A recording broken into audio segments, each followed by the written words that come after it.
D'abord, on sait tous qui est Stéphane Hessel. C'est d'abord un résistant de la première heure, un homme qui a été déporté à Buchenwald. Ça a été le co-auteur de la Déclaration universelle des droits de l'homme en 1948. C'est un homme qui est engagé, disons, dans toutes les causes pour la justice et pour la paix, et en particulier dans le dossier, le douloureux dossier palestinien, où il est très engagé. Alors précisément, Stéphane Hessel s'est engagé au mois de juin dernier euh, du côté de la campagne pour le boycott des produits israéliens.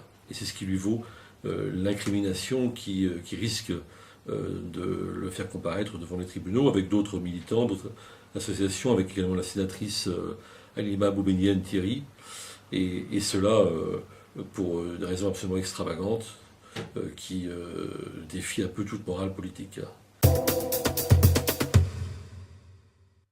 Alors pour l'instant, le pouvoir politique cherche visiblement à influencer les tribunaux, et en particulier François Fillon d'une part, Michel Alliot-Marie d'autre part, ont eu l'audace, disons, chaque fois devant d'ailleurs des audiences du CRIF, d'opérer une sorte de glissement sémantique extrêmement grave entre l'appel à boycott politique d'Israël et ce qu'ils ont appelé, eux, l'appel à boycott des produits cachers. Autrement dit, on passe du terrain de la politique vers le religieux, et on transforme une campagne de solidarité en acte antisémite.